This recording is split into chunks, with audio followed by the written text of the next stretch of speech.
Good evening everybody, a very happy 3rd of December to all of you. I am Michael, this is Nordic RC Visions, and without further ado, let's go straight into the manual. For all these Tamiya kits, always check the additional correction sheets and manuals to see if there's anything you need in the beginning of the build. For this one we only need something for part 30, step 30, and the LED light unit is at the end of the build with the body. So we can just go straight into the manual.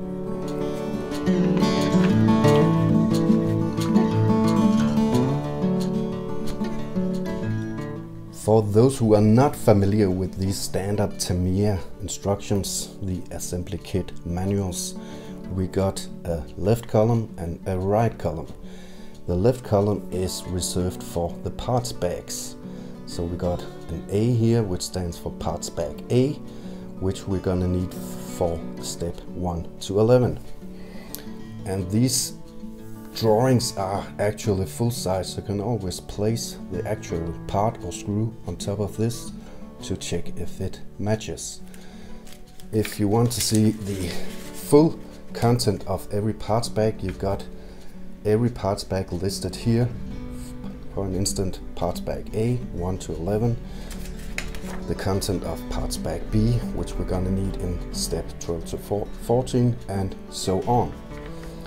As you can see, the kit includes a lot of other parts as well.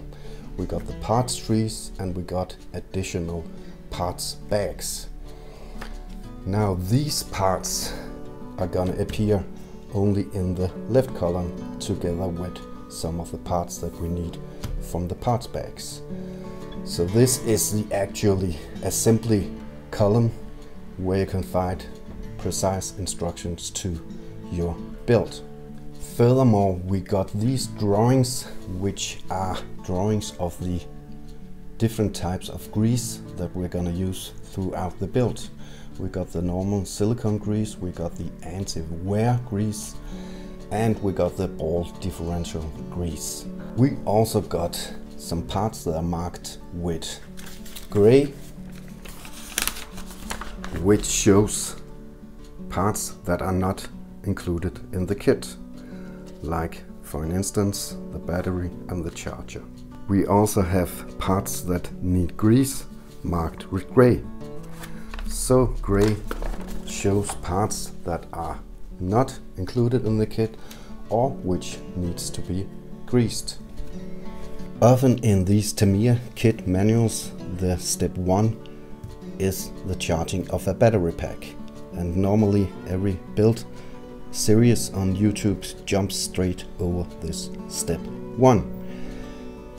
It doesn't really make sense in these days with LiPo batteries and fast hobby grade chargers, but it certainly made sense in the 1980s where the charging of a battery could take up to 8 hours. I think it sets the mood for the actual build, calm and nice 1980s mood, and you're actually gonna need a charged battery for your servo setting when you set the servo to neutral and you're testing the electronics and you're testing the actually car. So let's charge a battery. I've chosen this battery. It's a 1986 Nico 1200 milliamps per hour NiCad battery. So I guess it will be interesting to see if this over 30 years old NiCad battery still works. More about that later. Now when our battery is charging, we can go straight into step 2, which is the first step of the actual build. This includes the first hop-up option of this kit, which is a ball differential gear for the rear gearbox.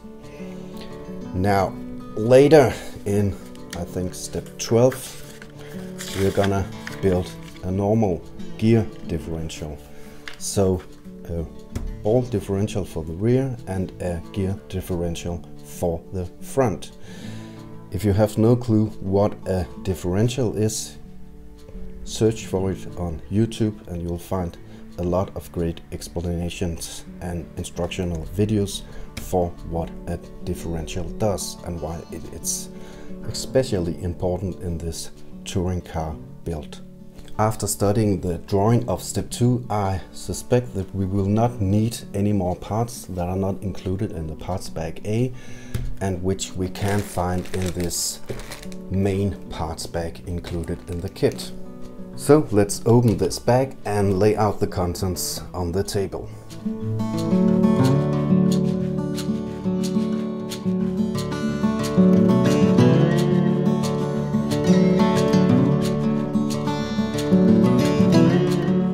All parts are laid out and we're of course gonna need the parts bag A for step 1 to 11.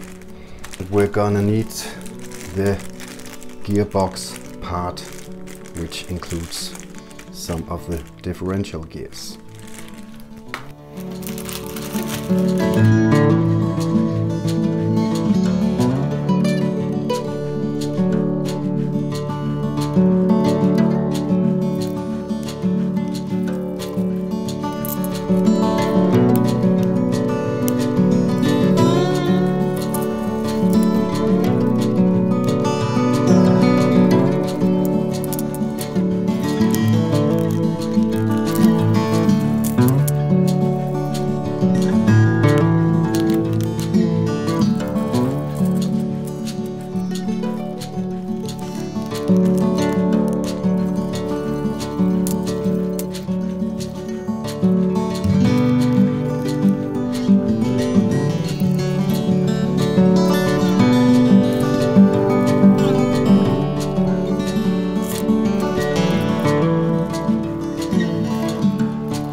We got all the parts of the gear bag and the parts bag A laid out. Normally I would make a tray for parts bag A and a tray for parts bag B and so on. As this is a step-by-step build where I'm not gonna build the whole car in one day, I prefer it like this, like keeping these small ball differential parts separately and the other large parts like the ball bearings and FRP towers, which again we'll get back to when we need them.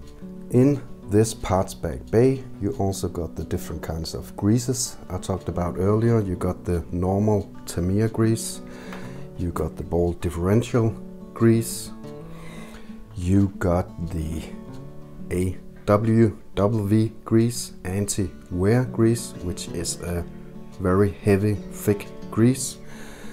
And in this kit you actually also got a thread lock box.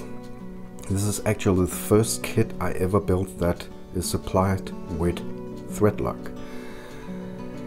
And you got your typical Tamiya wrench. If you've built a lot of kits, you will probably have a lot of these in your drawer. These kind of trays are actually not very optimal.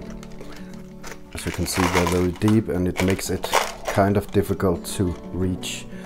But better than nothing, and they serve the purpose that I don't have to open bags and start poking my fingers around in these bags, but I can see the parts very clearly and I can get to them very clearly. I'll just pick out the parts I need for the step 1 and we'll get back to building the first ball differential. We got all the parts ready for the first build. I like to lay these parts from the parts bag out on the drawings and check them very carefully so I'm sure I got all the parts. Then after that we can check all the additional parts we're gonna need, like this ball differential here. and the outdrive or gearbox joint, as Tamiya calls it. It's actually also pictured here in the correct size. We're also gonna need our first part from the parts tree. Normally I cut them with this old side cutter from my standard toolbox. It has proven to be quite clumsy and it's getting quite worn. So I think it's about time for a change. For this purpose I've acquired this modelless side cutter from Tamiya. So let's just get this out. It has a nice spring so you don't have to close it and open it, and it's very small and detailed. So let's just cut the part we're gonna need.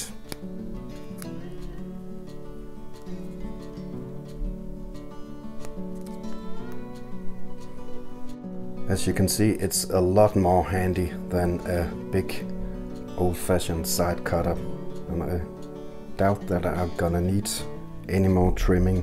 It cuts very, very nicely. Another side note is that I keep these differential balls on a cloth. It's very easy to lose any of these, so the cloth keeps them nice and secured. I also, on another side note, keep all these bags until the very end of the build.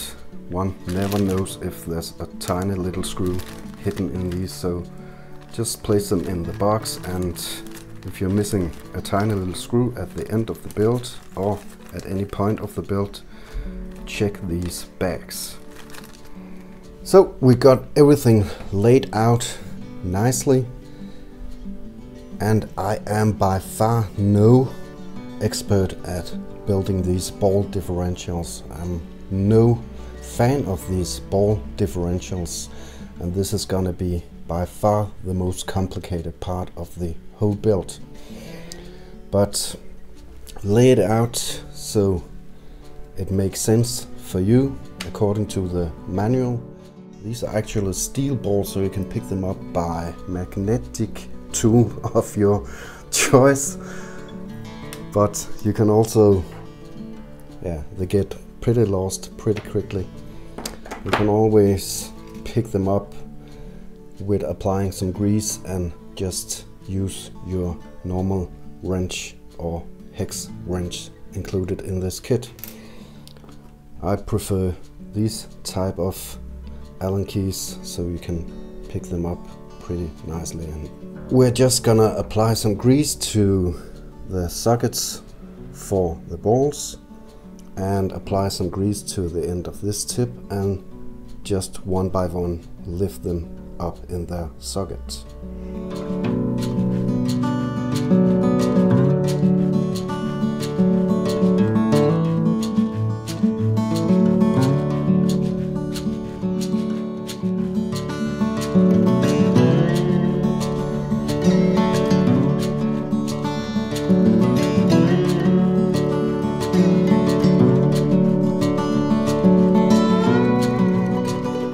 We got them seated nicely deep in the sockets, and we can start adding the rest of the parts, the pressure plates and thrust washers and so on.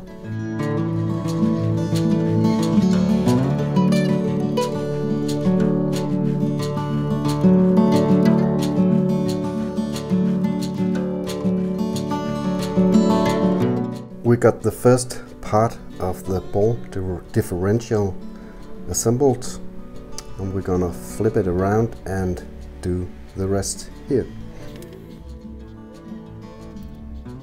Now for these tiny washers, or what Tamiya calls disc springs, pay very close attention to the direction.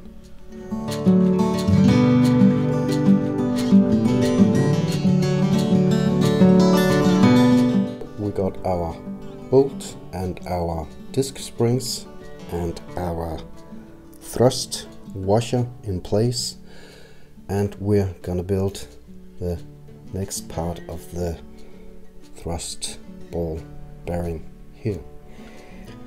Basically it's the same procedure as before with the smaller balls that you place into the sockets here.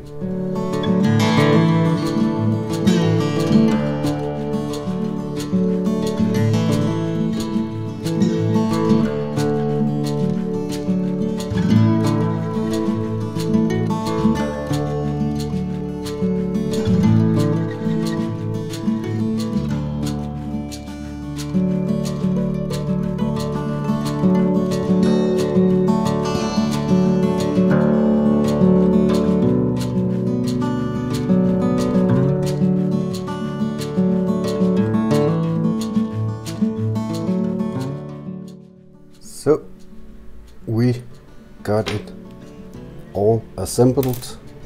We can always adjust the tension later, and part 1, or I should say part 2 of the build is complete. That's it for today, folks. I hope you enjoyed this third day of the RC December calendar 2018. I'm sure we will make a lot more progress in the future videos, which I also will try to keep a little shorter. Today's shout out goes to Basildon Trail Blazing Bodies. If you're into these kind of videos, watching these builds and maybe gaining some tips for your own build, then check out his channel right here in the top. He's got some very thorough builds and build series which I sincerely suggest you should check out. Alright, that's it. I'll see you tomorrow or any day you choose to tune in. Take care.